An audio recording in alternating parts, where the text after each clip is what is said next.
is Jean. I'm a copywriting intern at Food Period. If you've ever read our Kitchen Rituals blog or just perused our YouTube channel around a little bit, chances are you've probably seen some of my work. So yeah, that's what I do. I also happen to really love cooking, so that's why today I'll be showing you how to make a really versatile pesto sauce using our Phase 2 moon seeds. Isn't it so cute? So this particular pouch contains sunflower and sesame seeds, and I thought that combination would be perfect for a nut-free pesto sauce, so that's what I'll be making. This recipe can also be adjusted a little bit to fit a vegan or gluten-free diet, so keep watching and I'll show you the process. Before we start, I'm going to prep my new pouch of moon seeds by grinding it all to a fine powder using our website seed grinder, which I'll link down below, but feel free to use your own food processor or blender. Grinding the seeds beforehand will make it so much easier to ensure proper serving sizes needed for seed syncing or seed cycling practice. Now that it's all been ground, I'm transferring it to an airtight glass jar. You can also put your grounds back into the resealable pouch, but I like the jar because it allows me to see how much I have left at a glance. So I'm going to put the lid back on and screw it shut. And this is another reason why I like jars. I'm going to label it with the date and phase number using a dry erase marker. I'm ready to have it be portioned out for our pesto sauce. Let's start making the sauce. To my blender, I'm adding my garlic and nutritional yeast. After, I'm going to put the lid back on and pulse that until I can kind of smell the garlic. If you're using yeast like I am, be careful here because you'll kick up some dust. Next, I'm taking the lid off and adding my basil leaves. Fun fact, I just picked these from my garden.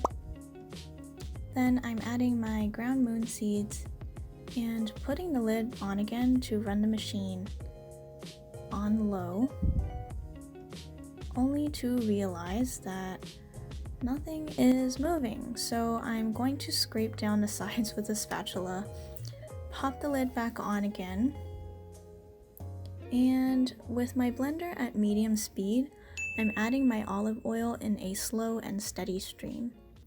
My sauce looks yellower than I anticipated, but I'm assuming it's because of the yeast I used. It's definitely more yellow in color. You can add more basil for greener color. Keep blending, it'll take a while, but you'll see it start to smooth out. If you're using Parmesan cheese, you'll see your clumpier sauce get really creamy. Next, I'm adding salt and scraping down the sides. At this point, you can also add more oil, garlic, salt, or yeast to suit your personal preferences. Just taste as you go and decide on what you like. I'm going to keep blending until it's super smooth and all incorporated. And once it's ready, I'm going to pour out 1 serving of sauce for my pasta. I conveniently made 1 cup of sauce, so each portion is 1/4 cup. I also didn't show this here, but I packed up the rest in a container and put it away in the fridge. Since I'm serving my pesto with pasta, I'm going to heat up some salty water to a rolling boil. Once it's boiling, cook your pasta according to the package instructions.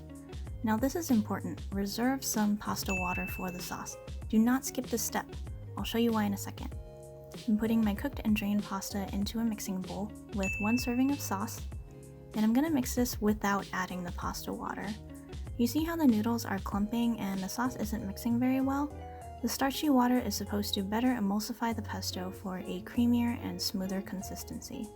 So I'm going to add my water and toss everything together off camera for a little bit. And you can see that the pasta is much easier to mix and no longer clumpy. Instead, it's got a nice glossy look to it and the sauce is more evenly distributed. I think we're ready to plate it up. I think I'm bad at plating, but it's still fun. So I piled my pasta in the middle of the plate and wiped the edges clean. Finally, I'm garnishing with some mint. I should have saved some basil for this, but I tossed it all in the blender without thinking about it, so mint will have to do. Turn the plate a few times for good measure, and now you're done. Aside from eating your dish, I think that one of the most important steps to take when you're done making something is to take some time to admire what you created. Because, I mean, look at it. Honestly, look at it. it looks amazing. So kick back, relax, and admire your dish and dig in. Okay, well, I'm done making the pasta. I'm actually really surprised as to how well it turned out. This is my first time making this, actually. Well, not really. This is my second attempt. Anyway, I'm gonna try it.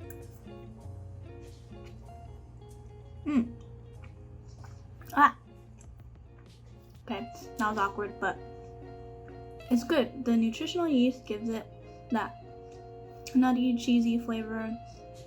I can really taste the sesame and sunflower seeds in this. Anyway, that was the recipe.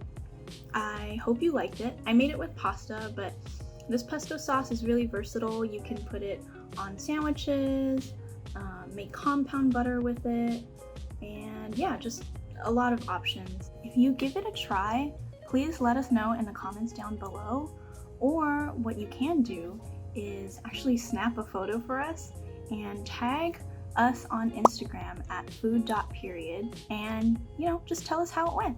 Feel free to let us know what else you'd like to see us make.